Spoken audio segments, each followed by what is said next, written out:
Una etnia es un conjunto de personas que pertenecen a una misma raza y, generalmente, a una misma comunidad física y cultural. Por otro lado, una cultura es un conjunto de bienes materiales y espirituales de un grupo social transmitido de generación en generación.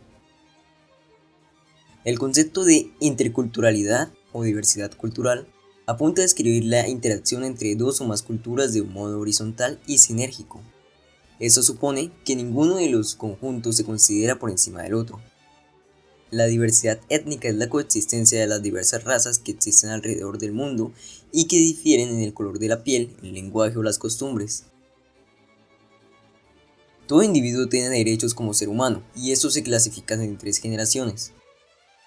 Tenemos los derechos de primera generación, que son los derechos civiles y políticos. Defienden los valores de la libertad y la participación. Estos conciernen a todo ser humano y a todo ciudadano. Los derechos de segunda generación, que son los derechos económicos, culturales y sociales. Defienden el valor de la igualdad y conciernen a toda la sociedad. Derechos de la tercera generación, que son derechos de la solidaridad. Defienden el valor de la solidaridad, válgame la redundancia, y conciernen a toda la humanidad. El cumplimiento de los derechos humanos es vigilado por los mecanismos de protección. Los derechos humanos no son negociables, son indispensables, inherentes, solo por ser humanos ya los tenemos, e integrales. Se plantearon con el fin de asegurar la dignidad humana, la libertad, igualdad y solidaridad, y se ven consagrados en la Constitución Política de Colombia y la Declaración Universal de los Derechos Humanos. Cuando hablamos de discriminación nos referimos a un trato diferente y perjudicial que se le da a una persona por motivos de raza, sexo, ideas políticas, religión, etc. Esto por lo general es una violación a los derechos de segunda generación, en cuanto que estos procuran por la acercación de diversas culturas y la asociación y creación de sociedades, además de defender el valor de la igualdad. Cuando estos derechos se ven vulnerados, la persona o conjunto de personas pueden ir ante los mecanismos de protección de los derechos humanos para hacer validar sus derechos. Estos mecanismos son el derecho de petición. Es el derecho fundamental que toda persona tiene para presentar solicitudes respetuosas en términos comedidos ante las autoridades o ante las organizaciones privadas que cumplen funciones públicas. Solicitud de petición de información. Petición que se hace a las autoridades para que éstas den a conocer cómo han actuado en un caso concreto. Quejas es la manifestación que se realiza ante las autoridades sobre las conductas irregulares de los servidores públicos o particulares que ejerzan funciones públicas, administren bien el Estado o presten servicios públicos. Reclamos.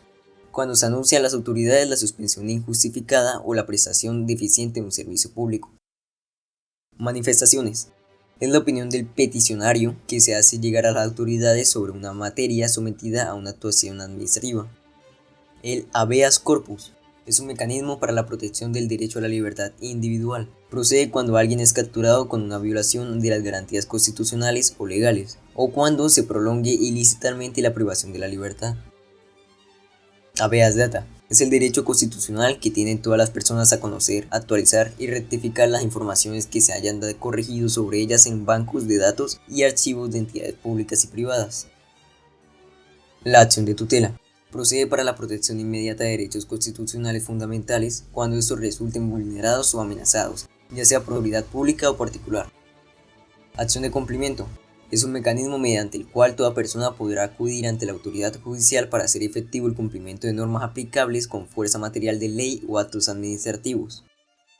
Acción popular es un mecanismo judicial encaminado a la protección de los derechos e intereses colectivos, para evitar el daño contingente, hacer cesar el peligro, la amenaza, la vulneración o agravio, y de ser posible, restituir las cosas a su estado anterior.